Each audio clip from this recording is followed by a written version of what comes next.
Namo tassa bhagavato arahato samma sambuddhassa. Namo tassa bhagavato arahato samma sambuddhassa. Namo tassa bhagavato arahato samma sambuddhassa. Buddham dhammam sangham namasami.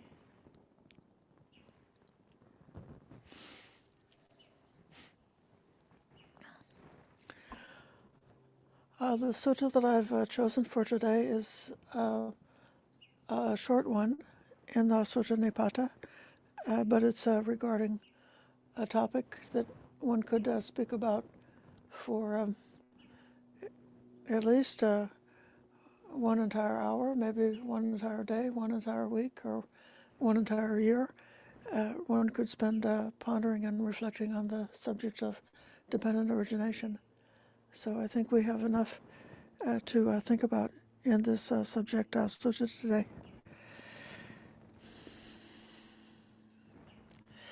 I'll open up a sutta so that you can read along together with me.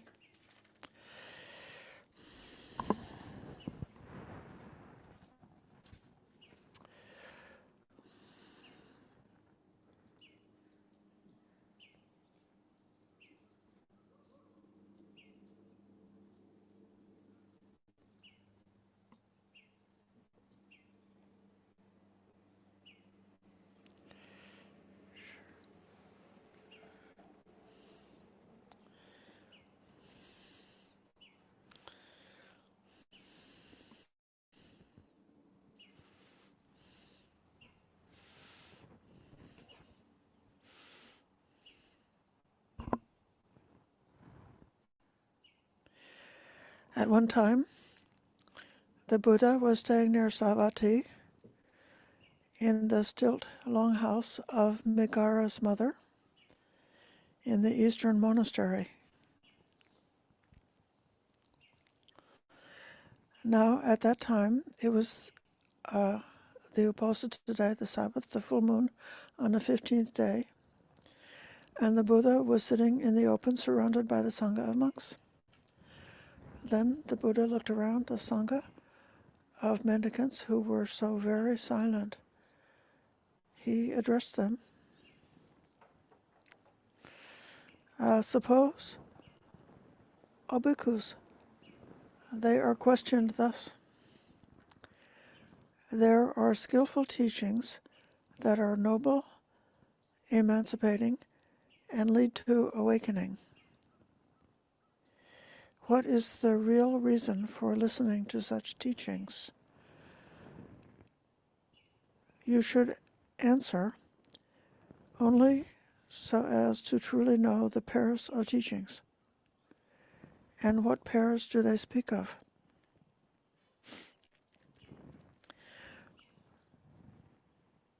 This is suffering. This is the origin of suffering. This is the first contemplation.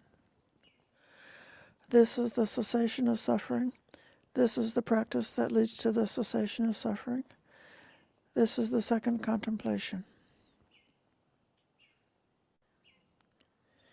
When a mendicant meditates rightly, contemplating a pair of teachings in this way, diligent, keen, and resolute, they can expect one of two results: enlightenment in this very life, or if there's something left over, non-return. This is what the Buddha said.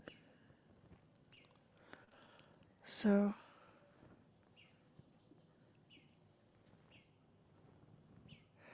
idam dukkham, ayan dukkha samudaya.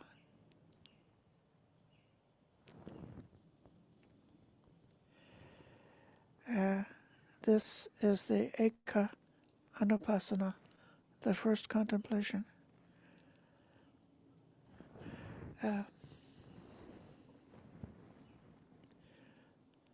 Whenever you see things in the twos, pairs, then you'll expect a contrast or some kind of a duality. Uh,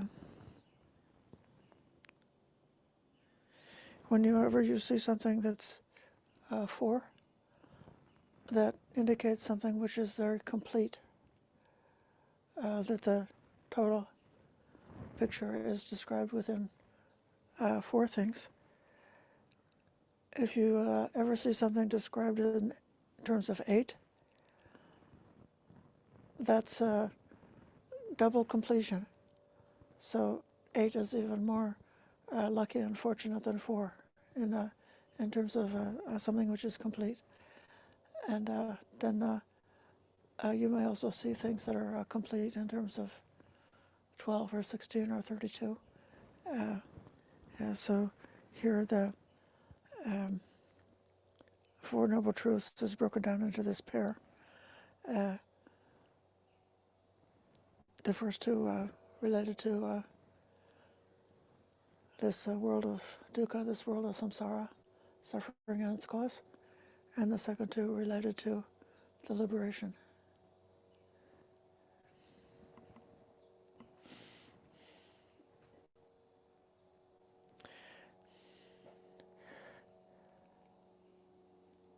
How often do you refer to the Four Noble Truths in your daily life? What's your answer, Brahmavara? Yeah. It really is the complete teaching right there, isn't it, Aya? Because suffering in the end of suffering, that is all that the Buddha was teaching. It reminds me of the handful of leaves sutta. This is all I teach. Anything else is not really important. And just to remember that and to keep focused on, for me, it's like where there's suffering, whenever there's suffering, then to hone in on the cause and nothing else is important. No external source, but something internally that's not seen clearly. And I strive, Aya, to Yeah. to maintain the focus on suffering and the end of suffering. Yeah. Or something that is being, we are craving, something that we are attached to. I have felt for a long time that just like some people center their whole monastic life on the perception of impermanence or some aspect of that, for me, the perception of dukkha has been really central. And what I love about this also in terms of a gradual training is that a person who does not yet see their way out to liberation is still able to understand dukkha and to do that work of investigating and fully understanding dukkha and its cause. And it's a really worthy activity. I used to consider that most of the topics that they teach in college are regarding some aspect of dukkha and the cause of dukkha. You know, social science, political science, medical science, the arts, literature, history, philosophy, are all, in so many ways, across many different systems of thought. Those who are not Buddhists, they're still trying to figure out about dukkha and the cause of dukkha. But what the most of the courses that you see in college do not teach is the end of dukkha and the way to the end of dukkha, which is what's the unique teaching.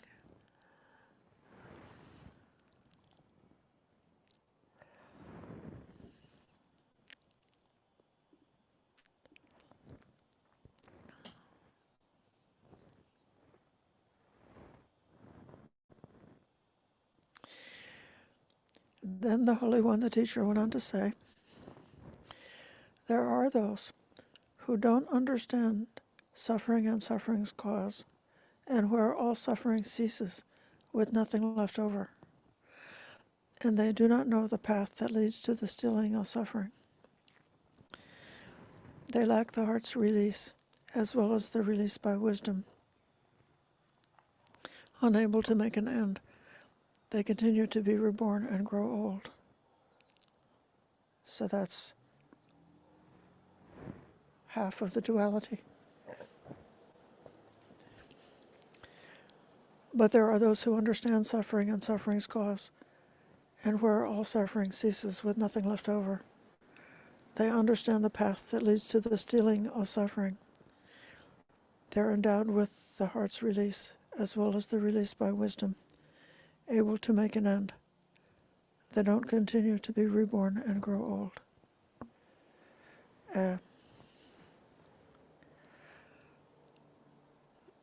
The heart's release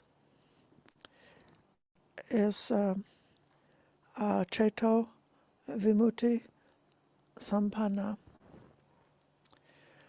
So vimutti is a release or liberation. And then in this case, ceto is translated as heart's release. And then panya vimutti is the release by wisdom. We see this in a lot of suttas.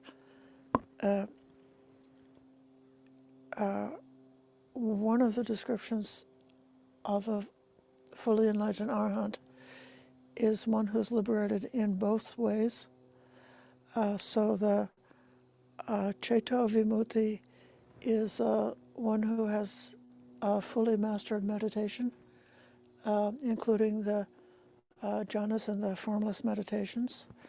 And then panya vimutti is the liberating insight. It's said that a person who has only the ceto vimutti by itself, without the panya vimutti, does not. They have meditation, but they don't have liberation. But one who has both has the liberation. It's said that there are those who do not fully develop the entire range of the 8 kinds of meditation, but who nevertheless are liberated by wisdom through insight and understanding. It could be that they obtain their awakening listening to the Dhamma, or from even just from the first jhana, if one realizes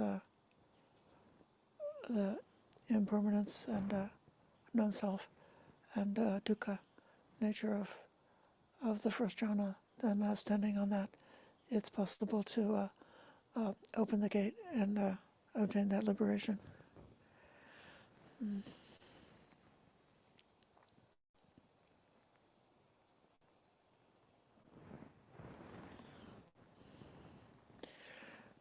This word that I translate in English is understand. This is another Pali term. There's many different Pali words for knowing and understanding. And the Pali word is pajananti. To my understanding, pajanati is referring to a full, direct, intuitive understanding. And it's not the same thing as cogitation or a reasoned understanding or something like that. But the Buddha said that dukkha should be fully understood. So if there's anybody here who's not yet become an arahant, then you will very frequently encounter and experience dukkha. And when you do, you got to know what to do about it.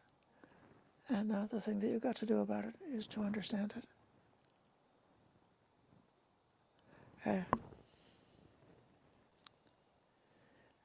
Something else I like in this line is the reference to the stealing of suffering. So it's not, in this case, he's not speaking about the complete destruction of suffering. That would be like called kina, which would be to cut it off, cut it down like a palm tree so it will never come again. Cut it down and burn the seed. There's this like really strong, almost like violent language about getting rid of the unwholesome roots. But in this case, the dukkha upasama,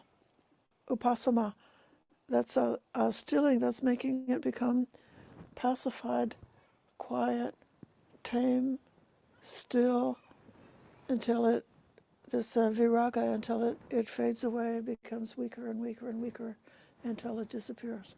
And so that's sort of maybe a gentle version of what we're trying to accomplish in connection with dukkha.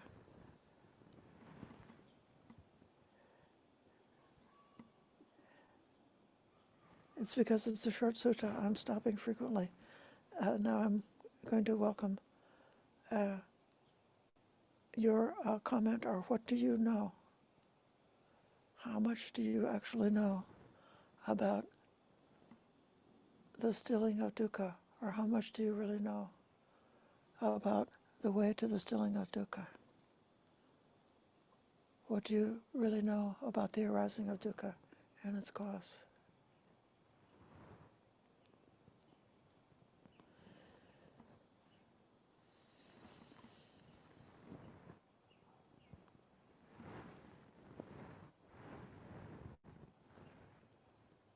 Okay, Venerable Aya. It brings to mind for me, Aya, the experience I have of there is a sort of gentle or a sort of softening of hard edges, like things that irritate, over time. It's like there's a kind of wearing away of that, and the irritation doesn't come up as quickly, and it's not as sharp, and there's more ability to kind of break it down and slow things down and breathe through. And in this kind of way, this really speaks to me of how we experience gradual change and a sort of slow, almost imperceptible degree of calm and peace. And then you can look back over years and realize, actually, I am a lot more peaceful than I was, but I didn't notice the change. It was so gradual and gentle, like the simile of the axe and the hand of the person who's using an axe. And the more they use the axe, very, very imperceptibly, very gradually, there's an indentation that appears of the hand of the person who uses the axe. In this way, things can develop. We can slowly, perceive some purification is happening here. Right. Okay.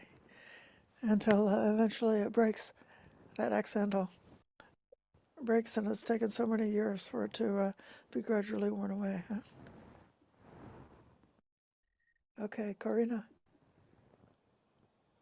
Yeah, thank you for those reflections. What do I know about dukkha? Something you said, Aya Brahmavara, really I like. That when dukkha comes up, to look internally for the cause. Because the instinct is usually to look outside. But yeah, to look internally and how much more difficult that is to find sometimes. Thank you. Okay, I'm going to call on the seminary.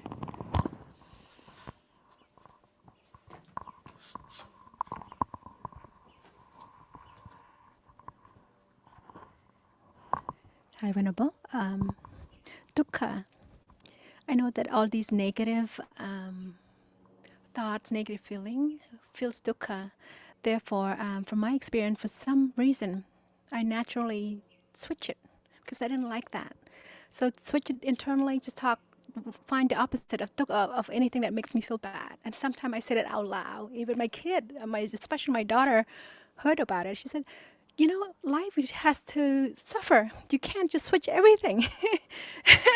That's what my daughter told me. Sometimes she got fed at me because I switch everything, and it was out loud sometimes because I told her that, you know, I don't like the feeling of dukkha. So therefore, I switch. And then that was my method. And that worked well for me. So eventually, you kind of recognize what you don't like, and you can switch it. We have the ability to switch it, not to take it. Yeah. Very good. Seminary Dhammajivi has just mentioned a way of thinking that exactly matches something that Bhante Sujato gave when he was teaching about this very same sutta. When he gave the guided meditation, his instruction was when a negative state arises, if you recognize the negative state, to reach for the positive state, which is the exact opposite to that. So if a thought of resentment comes up, think of appreciation. If a thought of jealousy comes up, look at for sympathetic joy. If a thought of anger comes up, look for the thought of love. And he didn't recommend that if the thought of loving kindness comes up, that one should look for anger.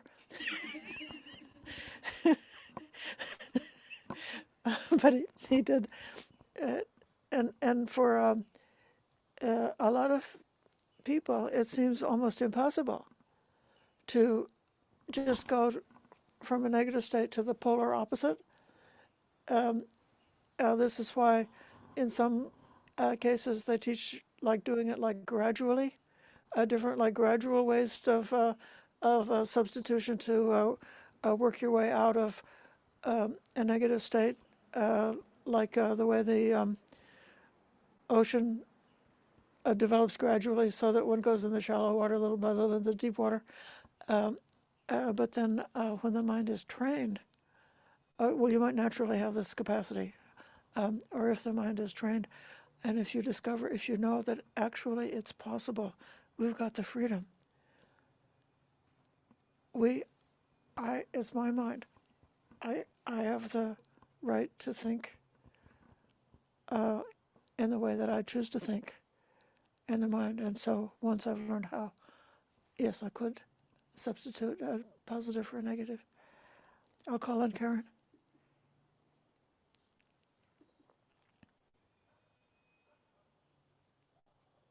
Thank you, Aya.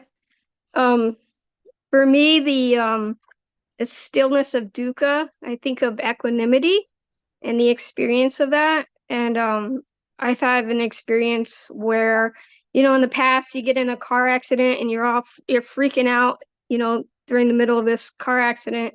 And at one time I had a car accident, and here my car is like steaming and smoking, and I go to turn on the key to see if it'll start again, and I'm like, oh, that's not good. And then all of a sudden I get out of the car and I check the guy in front of me to make sure that he was okay. And then I get back in the car, and I've noticed I had this calm mind where things just followed in place for you know, the procedures to happen, to call the police, to make a report, to call a friend to let them know that I was in a car accident. And everything just kind of fell in order because the mind was already in this equanimous state of being in a car accident. So for me, I think the stillness of dukkha is having that equanimity to see both sides of the situation. That's a wonderful example and a wonderful story. Even it might be partly something natural of the mind being shocked and then going into a calm state because of shock. But what you're describing is the wisdom to have the mind go into that calm state, and also you recognize that state while you're in it. And this is what we're striving for, is both to have the good qualities and also to know that we have the good qualities at the same time. Thank you. I'll call on Rowanti. Yeah. So, what I have to share is sometimes when the dukkha arises, I know it's most of the time either I'm attached to something or I'm trying to, my mind is having maybe a feeling of distraction or some sort of fight with it. So I ask the question for myself, what am I clinging to? So that helps me to investigate the cause that brings me suffering. Mm-hmm. Yeah. So what you're speaking about there, about taking the opportunity to investigate, what am I clinging to? This is, to me, a wonderful example of the method of substitution, because instead of anger, you are interested. You become like, oh, you're the scientist who's on the hunt, or maybe, I don't know what, some kind of somebody who's a photographer in the wild who wants to take a picture of a wild animal, and oh, you think you see one near? Say, oh, let me see if I can see it, and then you're just very interested in what's happening, and that's exactly a way that when the mindfulness is really good, that then our own process, even if it's a difficult process, can become just so fascinating and so interesting, and that helps us to like step away from the reaction, and then we may complete the process by stepping into the opposite, or into like letting go of a difficult state. Yeah. Okay, let's go back and read some more.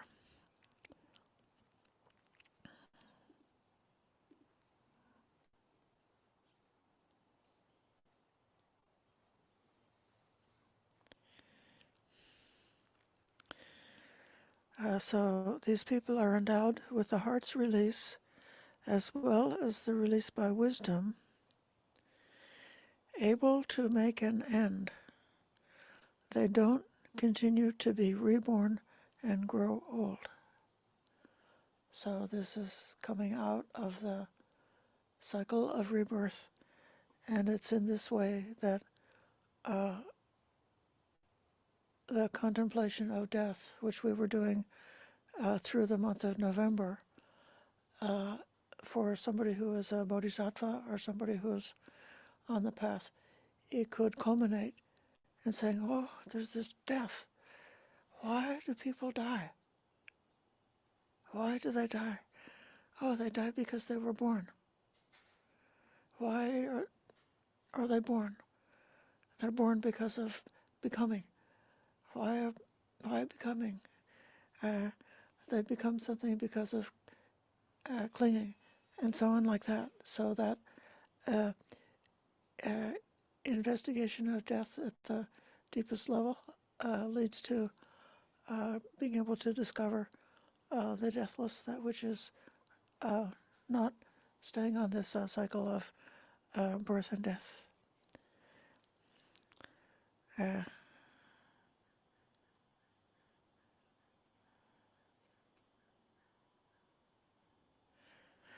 I suppose mendicants, here's the next pair.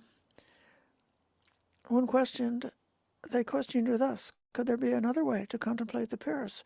You should say there could. And how could that be? All the suffering that originates is caused by attachment. This is one contemplation.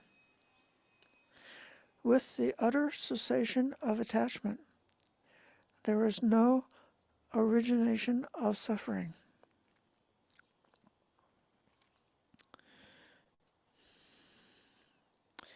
When a mendicant meditates in this way, they can expect enlightenment or non-return. Then the teacher went on to say, attachment is the source of suffering in all its countless forms in the world. When an ignorant person builds up attachments, that dullard returns to suffering again and again. So let one who understands not build up attachments, contemplating the origin of suffering and rebirth.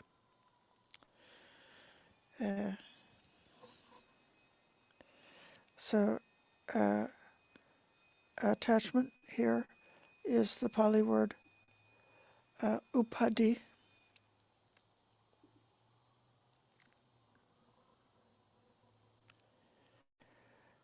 And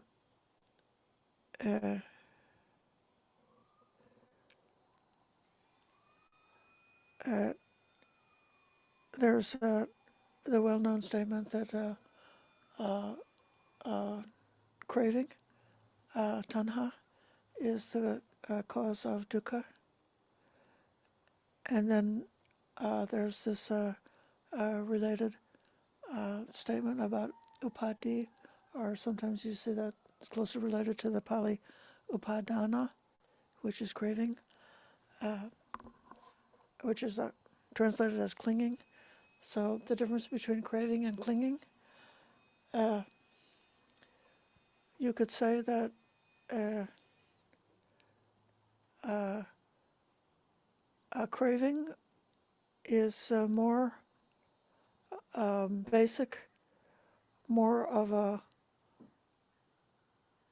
gut instinct that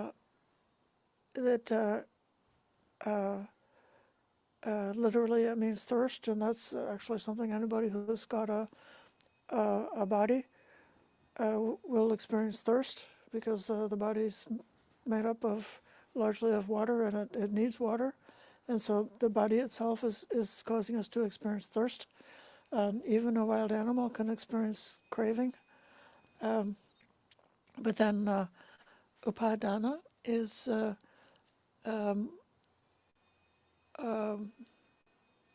a bit more at a cognitive level. So there's a craving, there's sensual craving, craving to exist, or craving for annihilation. So there would be, like every animal would like to live. If the hammer is coming down to snuff out their life, every animal wants to live. That's the craving for life, for existence. But then in upadana, there is materialistic clinging, but there's also clinging to conceit, clinging to one's reputation, and clinging to views. So these are more related to advanced thinking. You might think that a wild animal is not involved in clinging. They don't really have an opinion about you. Either they want to run away from you, or they want to eat you, or they want to come up and get petted, but they're not involved in forming concepts and opinions in that way, or they maybe, I don't want to get into this debate about to what extent animals are able to form concepts but clinging is more mental in that way. And then upadana also has a double meaning, which is about a fuel. It's the fuel for rebirth. So craving is something that's just kind of natural, but upadana is definitely associated with the cycle of rebirth.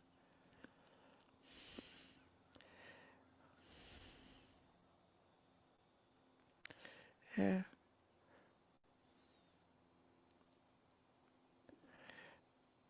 Again, I'm going to pause a minute, see whether I or anybody has something to add about upadi. Upadi has also got another meaning. It's taking something on. So, like when I put on the robe and I put it on me, it's a kind of a upadi, and it's like when I'm putting on the robe, I'm like putting on the identity of being a bhikkhuni. And so the same way, all of the things that a person might identify with as who they are, what kind of person they are, how they identify themselves, those concepts are sort of like a plastered on, and it becomes, like maybe a statue that's covered with gilt. The gold leaf, you work all the gold leaf onto a clay statue until it becomes a golden statue. And so that's all of those leaves of guilt have been attached in that way. So that's a kind of an upadi.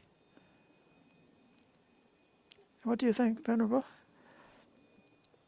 I'm really appreciating your distinguishing between craving and clinging, tanha and upadana in this way. That is so helpful, Aya. And it's the human predicament then, I guess. And I'm just, for me, it's like the constellation of craving is clinging, yes. And those delusions around personality and rites and rituals and views and all that complexity and torture, self-torture. But for me, it all then boils down to the sense of self. So I'm really taking in this passage, it's pointing to attachment. What attachment to what? Attachment to the sense of being somebody. And all of that, it's a human predicament, as you say. Animals are, part of nature and they just flow with nature. But we've done something else. We've stepped into something really like a cesspit of becoming and papancha, proliferation. So I find that really helpful. And these upadanas then to tease out, isn't it? And, sort of to notice when I'm creating myself and recognizing that if I don't have that sense of self, it's really, there's not really any chance of suffering then. And that's wonderful to see it like that and to investigate then, where am I me making and I making and my making? Yeah, thank you. I'll call on Richard. Thank you, Raya. I just want to make a couple of comments. This sutta is very similar to Majjhima Nikaya number 9, where Sariputta gives many of these same ideas. He said, well, is there another way, to find enlightenment? Is there another way to find enlightenment? Like over and over again. And many of the same elements are there. So although Buddha is using this dyad, concept, he doesn't use that there, but the elements are very similar. The other thing too is that at the end of the last section, I'm just looking at Bhikkhu Bodhi's translation here. That's what I have in front of me. They are possessed of mind's liberation and also liberation by wisdom. Capable of making an end, they fare no more to birth and old age. So this is a little odd in a sense that it says that, they have mind's liberation and liberation by wisdom. And Buddha usually says that those two together are nibbana. That's the highest arahant, is the one that has both those things and they attain nibbana. But then it says capable of making an end. So I wonder if what this is indicating, excuse me, is more like they have a certain level of mind's liberation and a certain level of wisdom that's sufficient, right, that allows them to get to the formless realms. Because the formless realms are, it's not a birth. Buddha says there's 4 types of birth, and he says the formless realms are a place to go and abide in. He doesn't describe it as a birth. But one can, without the Buddha's teaching, one can fall out and fall down again and, you know, tangle themselves up in birth and death and everything. And also there's no old age there. It's basically a timeless type of thing. A person doesn't get old and fall out of there. They just, their mind wants to wander due to the 5, specifically the 5 higher fetters, you know, and so they just wander back into form and everything like that. So anyways, that's the only point I wanted to make about that. Thank you for listening. The Pali there is jati, birth, jara, death, upaga, going that way. So, and then not. So they're not going towards birth and old age. I'm not sure if that means that they're like at the doorway to being an arahant and not yet a full arahant, or whether this is saying in a poetic way that they're finished with birth and death, and so they're not going to have another birth and death, even though somebody who's realized full awakening in this life is still going to experience old age and death. Even the Buddha is not exempt from old age and death. So they will experience old age and death, but they won't experience a subsequent one. And if the second case is the person who's obtained a non-return, so then they won't. But that's an interesting question that you raise about whether this signifies like close to Nibbana, or like at the doorway of Nibbana, and not having realized this mind's release and release by wisdom, or heart's release and release by wisdom. Does that mean that one is at the doorway to Nibbana, or that one has entered and completed the work? I don't know the answer to that question.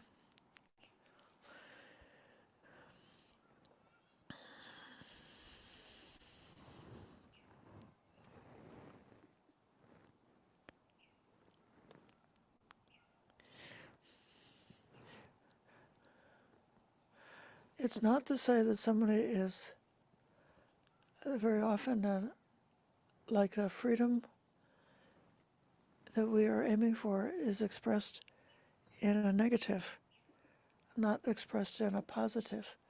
So it's not saying that we are going to the deathless, like we are going to some kind of special heaven that's known as the deathless heaven. But instead it says we are not going to birth and death. So we're not going there. So, and that's our liberation, is the absence of the cycle of old age and death.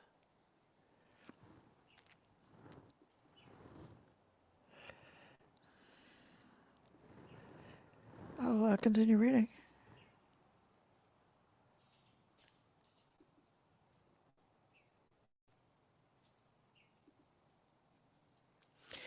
I suppose one question thus, could there be another way to contemplate the pairs? Yes, there could. How could there be? I read that one already.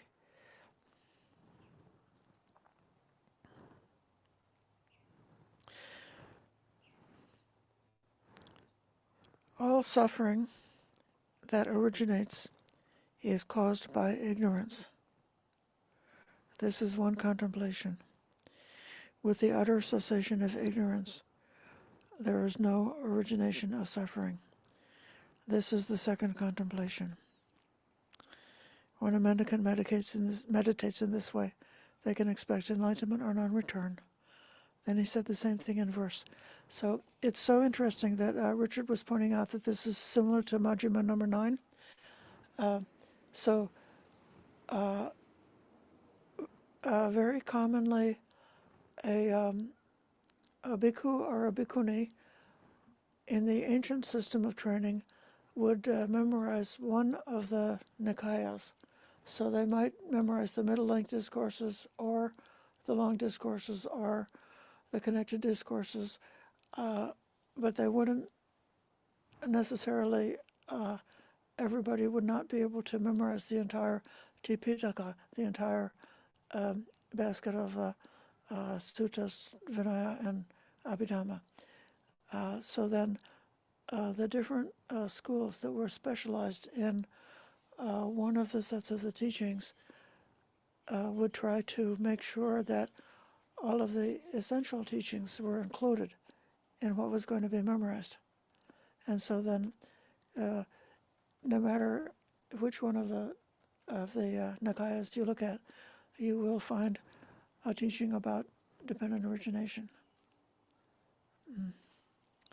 And then the poetry then makes it much easier to memorize. And so if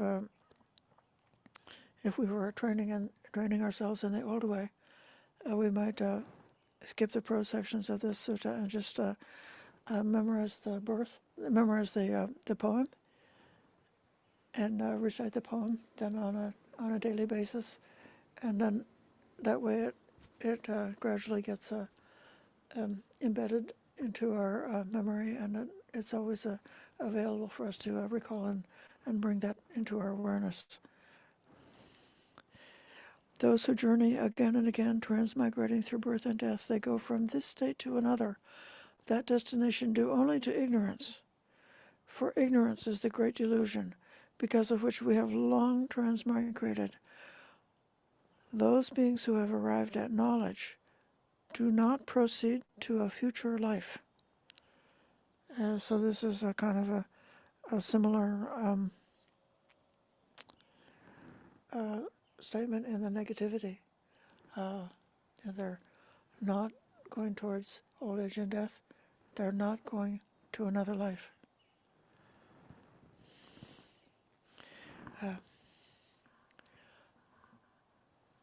Vidya is another one of those Pali words that's based on the root is the ja or the nya, like panya. The nya is knowing. Vidya, the ja is slightly shifted from the nya. That also means knowing. Vidya, I understand as being a special way of knowing. So the vi, like vipassana is a special way of seeing. Vidya is a special way of knowing. And you could consider it as maybe you could translate it as science. A special way of understanding. And it's often Vidya is described in terms of what we know. We know the Four Noble Truths, and we know the three marks of existence. And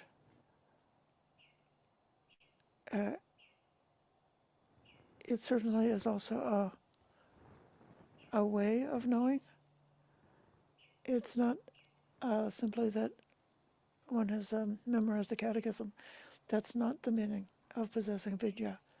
It doesn't just mean that you've memorized the words or that you've got a conceptual framework, but instead that you've incorporated it into your very being by directly experiencing how everything that we can experience in this life is manifested through our experiences are showing us every day those realities about the Four Noble Truths and about the three marks of existence.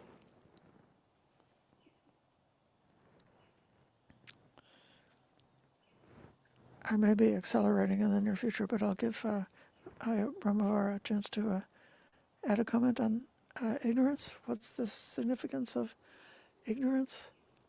Thank you Obviously, so much. yeah. Yeah, I think this is a tricky one, you know, experientially, just how to recognize ignorance, very difficult. It's like the blind spot, you know.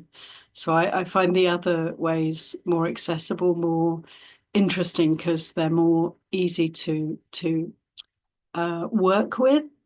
But I do appreciate you bringing in the three characteristics, Aya, because this way, like this lens, this way of seeing reality, which is the way it is, but we don't always see that way. So just focusing on impermanence, on, you know, the impossibility of making myself out of this flow of experience, and then the, yeah, anatta, anicca, and then the suffering, the unsatisfactoriness, and just when we can turn our, at least through the teachings, we can appreciate these three characteristics and then just turn our attention to them, then we're able to obliterate ignorance again and again. So I do feel the three characteristics is like the doorway to opening to the ignorance that's there. So thank you for that. Anagarika Mitakanti has joined us. I'm so happy to see you. She's been staying at the Hermitage while I'm at the monastery, and so I've been missing being able to greet and see Anagarika every single day. She writes, it might be helpful to bring up the distinction in the suttas between Nibbana as the end of greed, hatred, and delusion in the mind of the living Arhat, and the Pari-Nibbana, the total Nibbana, or the Nibbana without any remainder. What happens when the living Arhat dies and there are no more future lives? So, in a way, you could say that as a living Arhat, you're going a certain direction, because it will be complete without a remainder when you come to the Parinibbana and lay down the life. Actually, this distinction is going to become extremely important in 1 or 2 minutes when we read the next paragraph of this sutta.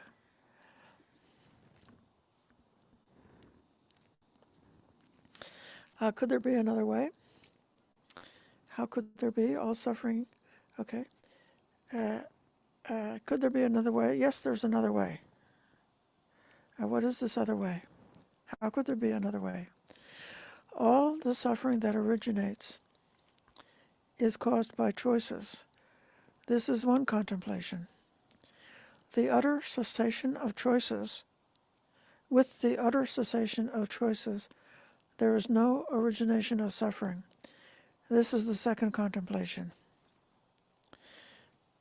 When a mendicant meditates in this way, they can expect enlightenment or non-return. Then the teacher went on to say,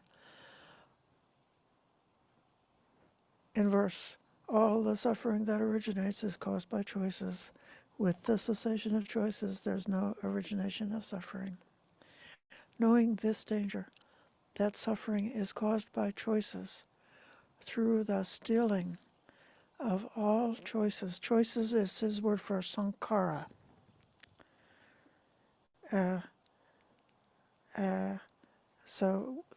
Through the stilling of all sankharas and the stopping of perceptions, this is the way suffering ends.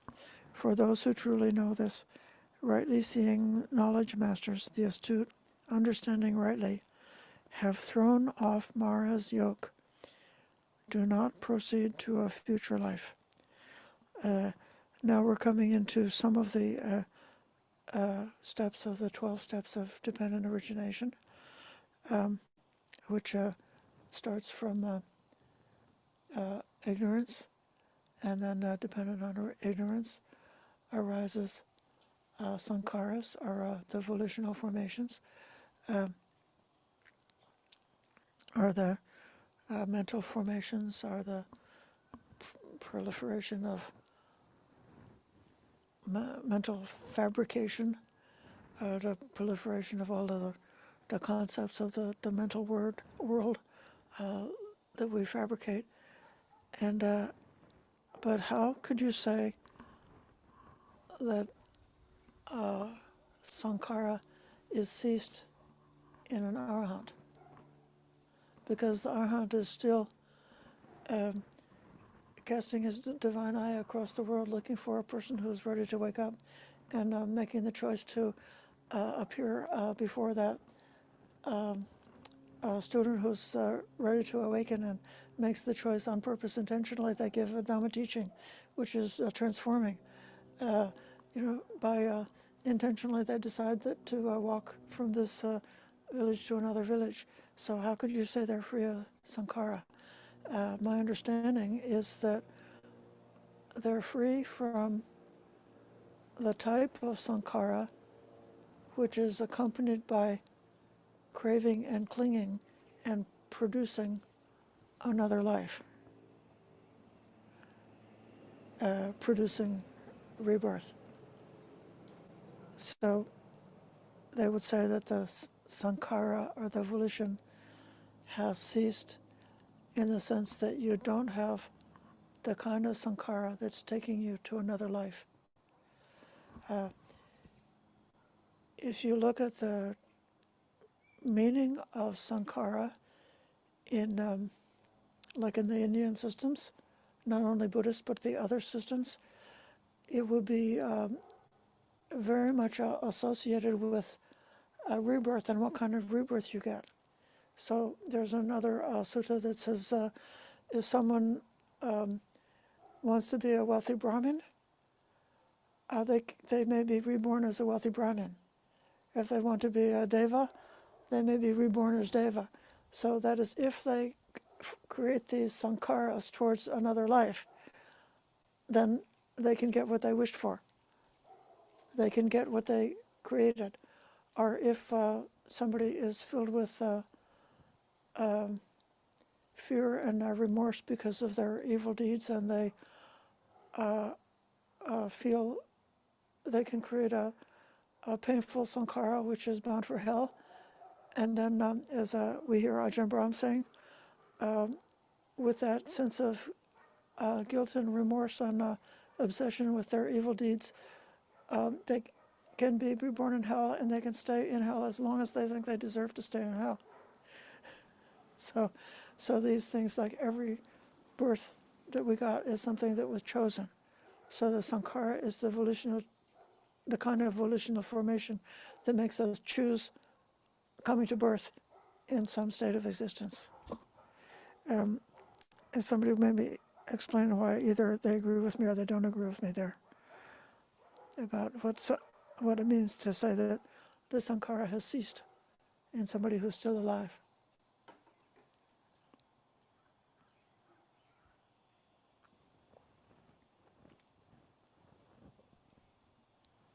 Okay, I think of sankhara as you're speaking, Aya. It's almost like this is the creations, creating more and more delusion, creating more and more fabrication. So this aspect of sankhara, and again, it reminds me of what you were saying about upadana. The human problem of proliferation, creation, is the same as the clinging problem, that we just proliferate endlessly in our delusion, and and so that I guess the motivation, or the action of someone who's fully liberated, presumably it's flowing with the way things are, rather than sort of arguing with reality, which to me is this idea that we have choices, and this tendency to sort of rail against the way things are. This aspect of sankhara. I've read when I used to be interested in science, I read something that said that the fantastic thing about a human, we've got this great big bulging part of our brain here. And whenever we feel frightened or threatened or dissatisfied with what's happening, we have the ability to imagine something different. And then, having imagined something different, then we're able to go get it, the thing that we've imagined. And it's because of the power of this endlessly creative part of the human brain that we've been able to nearly destroy the entire planet and destroy so many other species of life in this world, and undertake so many wars and other painful things because of the great power that the human being has, that sankhara power. So let's go back and read on a little further.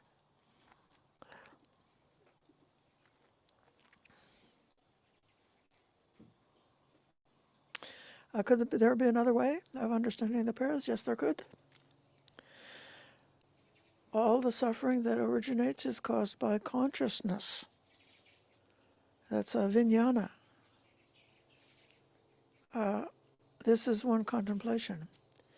With the utter cessation of consciousness, there is no origination of suffering. This is the second contemplation. When a mendicant meditates in this way, they can expect enlightenment or non-return. Then the teacher went on to say, all the suffering that originates is caused by consciousness. With the cessation of consciousness, there's no origination of suffering. Knowing this danger, that suffering is caused by consciousness. With the stilling of consciousness, a mendicant is hungerless and quenched. If a person takes this out of context, without the full context of this sutta, they can just quote this: all suffering originates caused by consciousness. And then, if you like, you can go to Dhamma Wheel, which is an internet website where Dharma bros debate with one another, and you may make this statement, and then another man will say, that's completely wrong. Suffering is caused by tanha, it's not caused by consciousness. Have you tried this, IA? No, I Googled the sutta, and somebody did that, and I didn't do it, but somebody else did it. And got that response.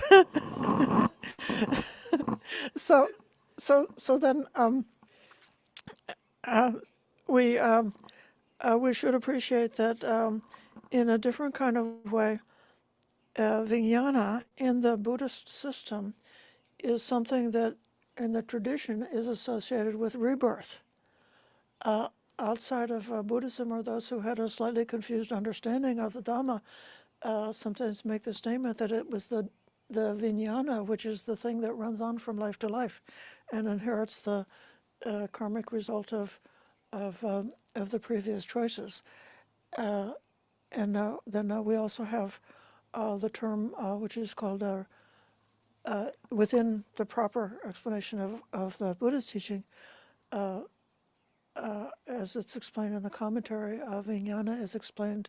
One of the meanings of vijnana is rebirth consciousness, which is the last, like the impetus, or the kind of consciousness, just like the way that the eye consciousness is able to connect with a visual object. It's like it's inclining, or it's going towards a visual object. That's the eye consciousness. So then the rebirth consciousness is the kind of consciousness going to another birth, going towards another birth. And then the cessation of consciousness doesn't mean that the Buddha has been knocked out and he's just lying like a Sleeping Beauty on asleep for the rest of his life because he's finished with consciousness. No, it means that the type of consciousness accompanied by craving that is leading to rebirth, that kind of consciousness is finished.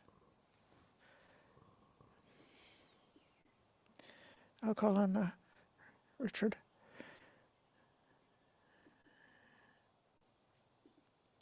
Thank you.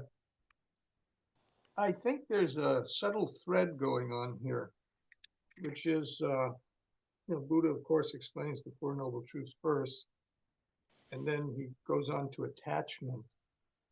And I think these things are kind of like one after another, right? Like dependent origination. So if you don't have the knowledge, then you have attachment to something, right? And then, so you have a lack of knowledge about the way the world really is. And that lack of knowledge causes you to imagine something, a sankhara. Now, a sankhara is like an imaginary idea. Buddha says there's three types of sankharas, but there's sankhara in the sense of the ceto, the mind, just kind of like bubbling up initially, and then it takes shape in a thought, and then that thought can lead to speech, or speech and action, or just action, whatever, like that. And so when it gets down to cognition here, this cognition is an attachment to cognize something. You want to cognize something. So you're making this idea in your mind, and it's formulating down. It's like, yeah, I really want to, oh yeah, here it is. Maybe you want to see something beautiful, or you want to eat something you think is tasty or whatever, or you want to take a birth. Oh, if only I could take this birth, I'd really be happy if I was that, like that. So I think I think we shouldn't be looking at this as like a lot of independent things. I think there's this independence of flow going on. And it's important to keep that in mind, because otherwise, like, if you want to use, I prefer cognition, but if you want to use the word consciousness, right? Well, then it's sort of just floating in the middle of nowhere. It's like a cloud or something, just kind of floating in the sky, right? Where is it coming from? Why? Where is it going? So I think it's a particular type of, I prefer cognition, a particular type of cognition, wanting some kind of sensual experience, or a mental experience, some thoughts, right, to exist in your mind. Anyways, that's just my view. No one has to accept it, but it might be helpful if someone likes it. Thank you. You can we can go into the Dhamma wheel and explain it to them. Richard, I really appreciate your idea of cognition as you translate it as being a way of taking power over some object. That it's like by cognizing it, then I make it mine. I've taken control over something by means of cognizing it, and that is very much is connected to that upadana, then the thing that we've cognized and taken control of, like my idea, and then we paste it onto our personality. Yeah, great. So thank you.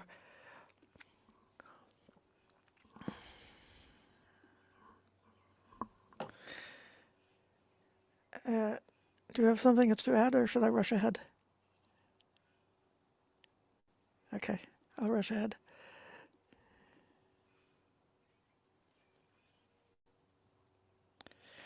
Could there be another way of understanding these pairs? Yes, there could. How could there be?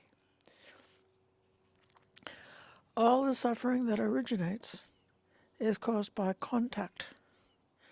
This is one contemplation. With the other cessation of contact, there is no origination of suffering. This is the second contemplation. When a mendicant meditates in this way, they can expect enlightenment or non-return. And then the teacher went on to say, those mired in contact, swept down the stream of rebirths, practicing the wrong way, are far from the ending of fetters. But those who completely understand contact, who, understanding, delight in peace, by comprehending contact, they are hungerless and quenched. This is very poetic. So the contact or the phassa is referring to, this is not mentioning about like the sixfold sense base that the faculties for seeing, hearing, smelling, tasting, touching, and thinking, combined with the associated types of consciousness and the corresponding objects are coming together in that triple conjunction that creates a contact. And we love it, we crave it, we like it, we need it, we feel that we're alive when we're in touch with contact. But then also in another way, contact is so aggravating and so annoying. It's like right now I've put my Facebook Messenger has been put to sleep for the rest of the day. So I'm not getting something. 哎，freaking crazy！不是限你，是一边狗脚一边在搞错啊！This is ridiculous。Let me see who's. One of us has got their mic on by mistake. They shut it off. It was Okay. shut off. I So saw which one it was. 你等一下，我 It's Ali Chu, Aya? Ali Sue? okay, we'll. What I was trying to say is just like that. It's just like that. This little ding says ding. Someone has a message. Ding, they have a message. Ding, they have a message. Ding, they have a message. Or if somebody is like in social media, maybe they'd be on 2 or 3 kinds of social media, and then constantly when their phone or their computer is going ding, ding, ding, message, message, message. And this is just what it's like to be a human being who's got these sense faculties, and then these touches are always touching us, and it can be quite aggravating. Even in meditation, sometimes if we practice the contemplation of the salayatana of the sense faculties, in terms of the capacity to be sensitive to all the moments of contact that can happen, and we can see, millions of moments of contact, and the mind gets weary with all that contact and wants something more peaceful than that. And so instead of the diversity of all those different contacts, then the mind is inclining towards the unity of meditation, which is got the unification of mind, and which is perhaps like withdrawing from the 5 senses and only connecting with the mental phenomena because of finding some kind of a temporary or a piece of meditation in withdrawing from from contact. So this is not, so understanding contact is saying that all the suffering that originates is caused by contact. It's, you could say, pasapachaya. So contact is a condition for the arising of suffering, but you might not say that it's the cause.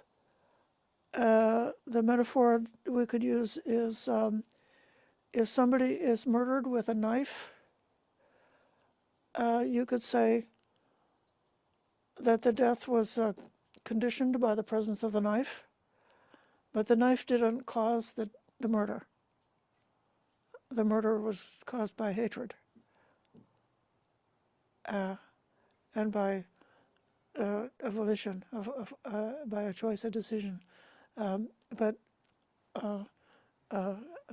death by a stab wound requires one of the causes associated with that is the presence of the knife. So in this way, the contact is like could be compared to being stabbed with many knives.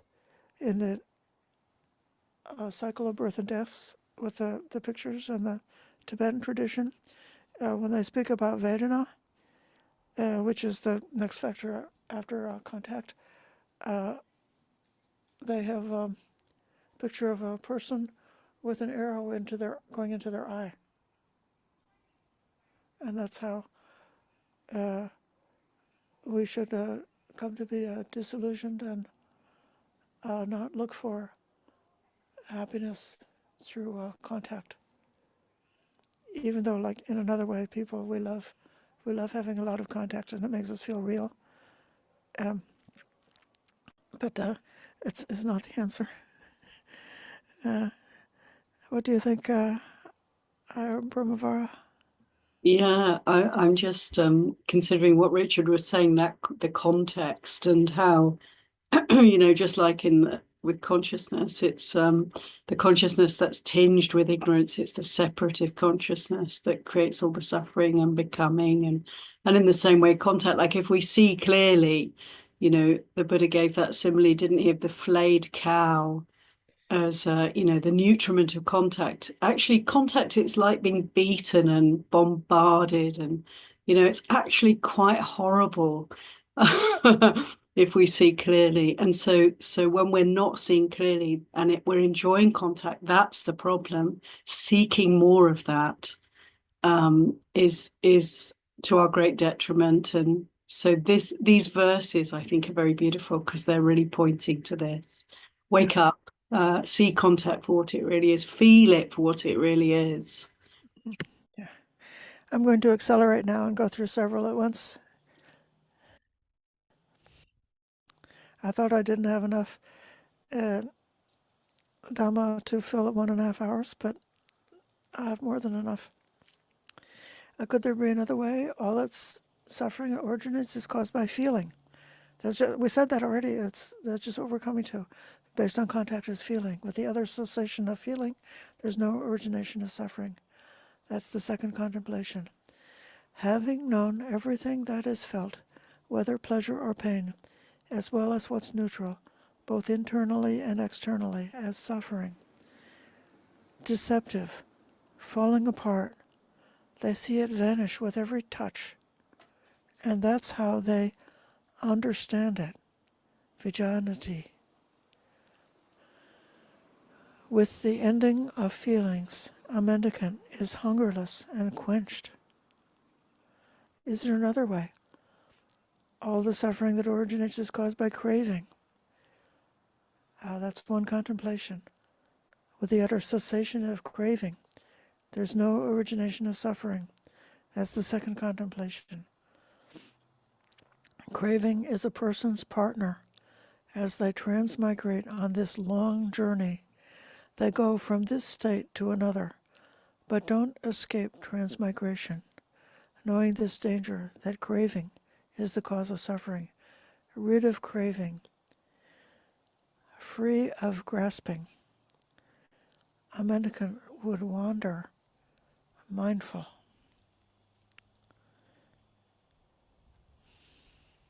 What's called grasping here, that's not craving, it's adana. So adana means taking. So we take the precept adinadana, we don't take what's not given, so it's that taking. And even you could say the kind of taking that is karmically horrible is taking what's not given, taking what we should not take. So then the mendicant can wander in mindfulness,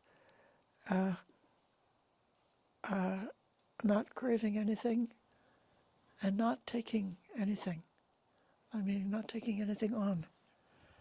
Could there be another way? All the suffering that originates is caused by grasping.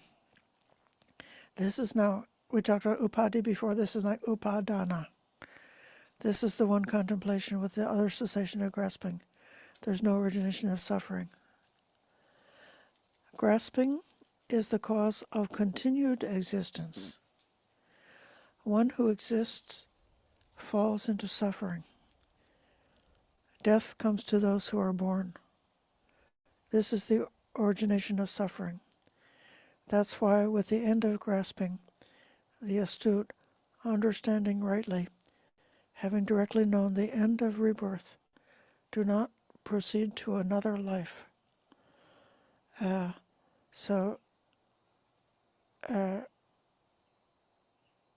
This upadana, what's Bhante Sujata translated as continued existence, that's bhava.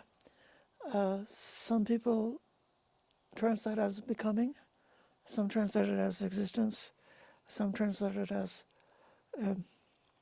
as continued existence. So that is especially when the being or the stream of the aggregates is seeking to be born in some realm of existence. Like we'd like to be born in this world, or we'd like to be born in heaven, or something like that. So that's, and then the upadana is the fuel. I'm going to keep going. Could there be another way? All the suffering that originates is caused by instigating activity. With the other sensation of instigation. That's called arambha. In a different context, in terms of right effort, you see arambha is actually described in terms of something skillful, like that you're stirring up energy along your path of practice in order to develop wholesome qualities and prevent or abandon unwholesome qualities. So arambha is a karmically neutral term as far as I know, but in this case, with this whole verse is talking about coming more and more towards stillness and stilling of the faculties as we are moving away from the motion towards rebirth. So that's this arambha is spoken here in terms of something that is related to dukkha. All the suffering that originates is caused by instigating activity. With the cessation of instigation, there's no origination of suffering. Knowing this danger, that suffering is caused by instigating activity. Having given up all instigation, one is freed with respect to instigation. So we're becoming more and more like a natural creature wandering in a complete relationship of peace to everything around, because we're not pushing to make reality anything different than what it is, and we're not taking anything. For a mendicant with a peaceful mind who has cut off craving for continued existence, transmigration through birth is finished. There's no more future life. Then all the suffering that originates is caused by sustenance. That's ahara. Sometimes we know that as called nutriment. So that nutriment of physical food, the nutriment of contact, and the nutriment of existence are sometimes described as related to the taints to be abandoned. All the suffering that originates is caused by sustenance. With the cessation of sustenance, There's no origination of suffering. Knowing this danger that suffering is caused by sustenance, completely understanding all sustenance, one is independent of all sustenance. Having understood that state of health through the ending of defilements, after reflection, firm in principle, that's firm in the Dhamma,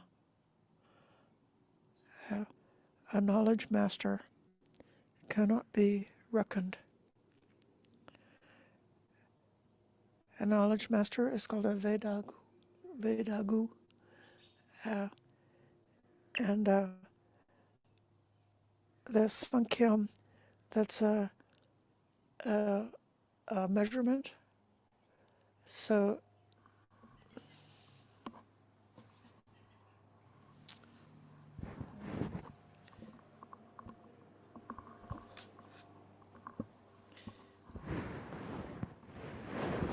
my battery is not happening. Maybe it's not plugged in or not switched on. Something. There's something. Is there a loose connection?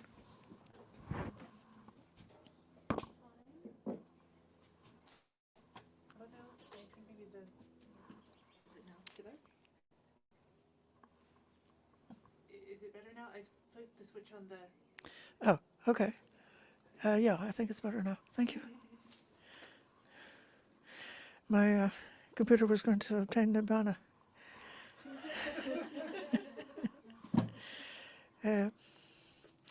So they say that after the parinibbana of an arahant, sometimes there's the story given that the monks saw a shadow flying through the jungle, and they said, "Was that the person who passed away?" And the Buddha said, "No, that's Mara. Mara is trying to catch that person, but they can't catch them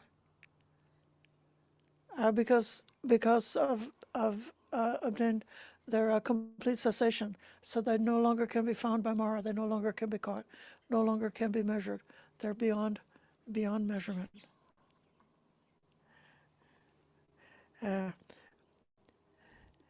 There's so much beautiful here. I think I will pause for a minute and ask if I Brahmavara has a comment about this idea about being so light as to become beyond measurement. Yeah, it's beautiful. It ties in with me what we were talking about, sankhara, and that creativity that we have, creating more delusion out of delusion, and that is all sort of collapsed and disappeared, and there's no more no more of that becoming energy, and just peacefulness, and so nothing to be found by Mara. It's so beautiful, Aya.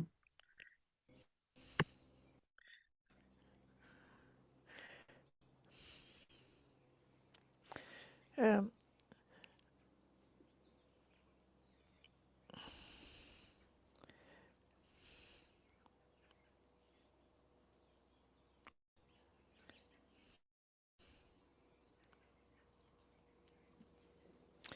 then the next one is perturbations. And this is called Injita. One of our bhikkhuni places is called the Anenja Vihara. That's a person who's free from perturbations. They say that the sage at peace, because they have no inclination towards becoming or non-becoming, then when there's any kind of contact or anything touching them, they have no craving or no possibility of any disturbance regarding that because of the lack of any craving for existence. They cannot be disturbed. There's no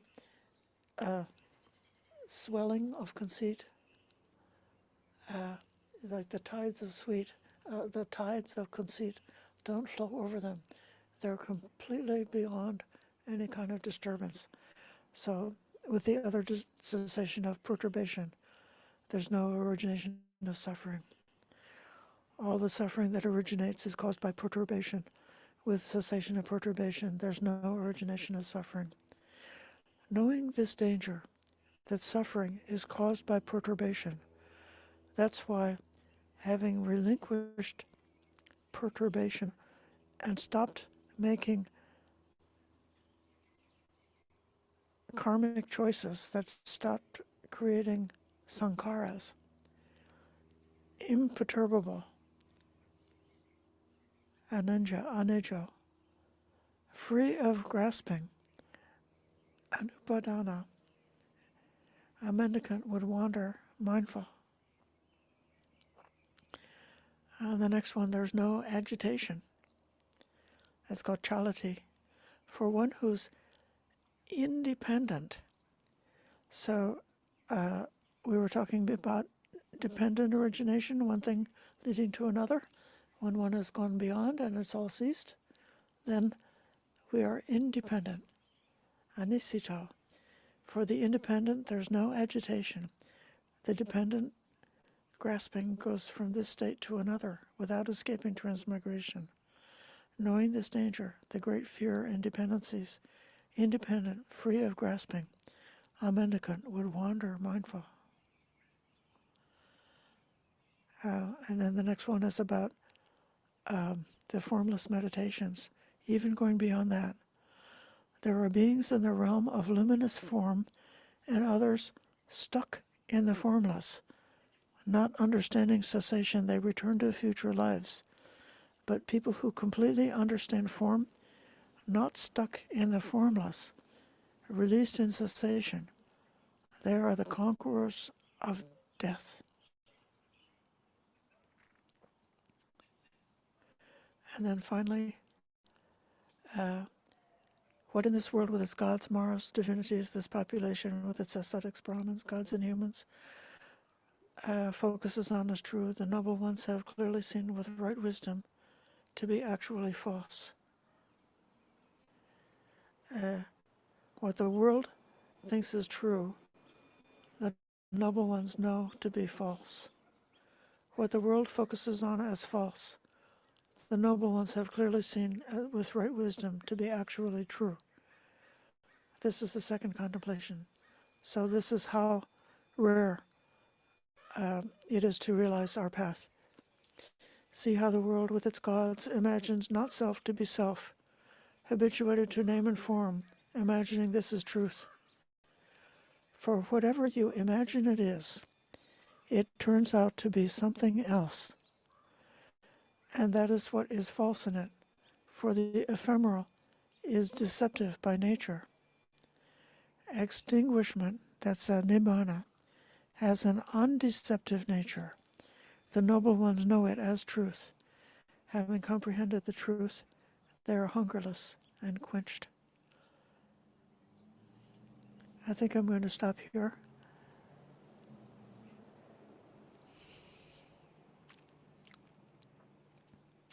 Do you have a closing thought, Venerable Brahmavara?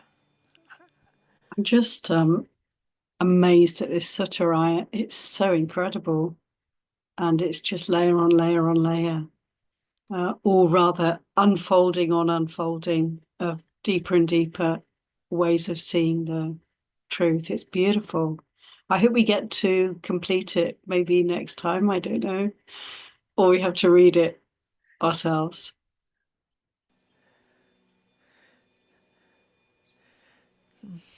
There's only one more section.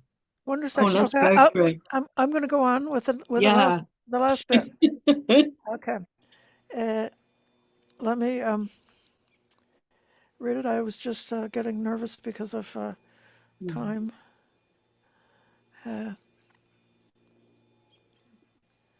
Okay, so we can read the last verse.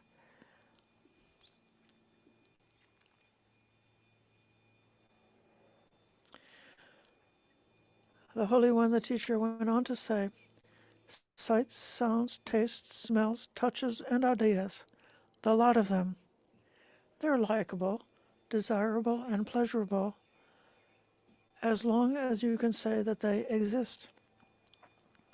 For all the world with its gods, this is what they deem happiness, and where they cease is deemed as suffering for them. The noble ones have seen as happiness the ceasing of substantial reality, that is sakkaya.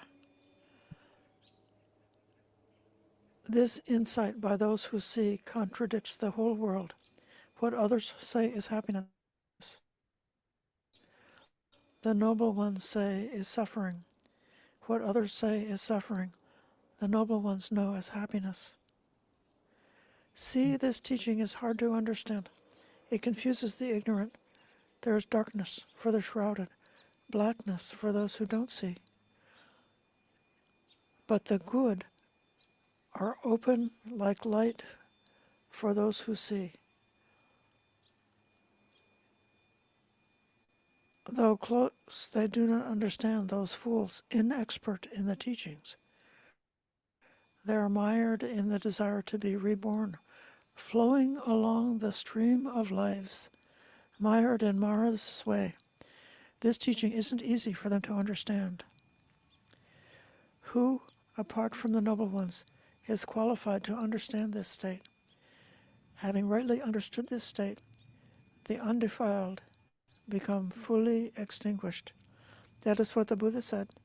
Satisfied, the mendicants approved of what the Buddha said. And while this discourse was being spoken, the minds of 60 mendicants were freed from defilements by not grasping.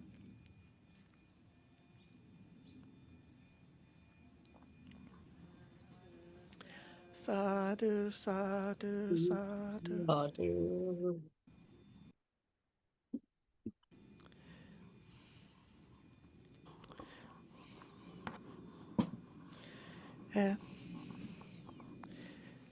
Let's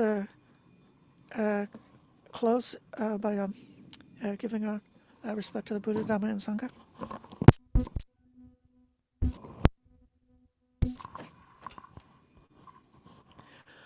Araham Samma Sambuddho Bhagava Buddhang Bhagavantang Abhivademi Svakato Bhagavata Dhammo Dhammam Namasami Subhatipanno Bhagavato Savakasamno Sangham Namami.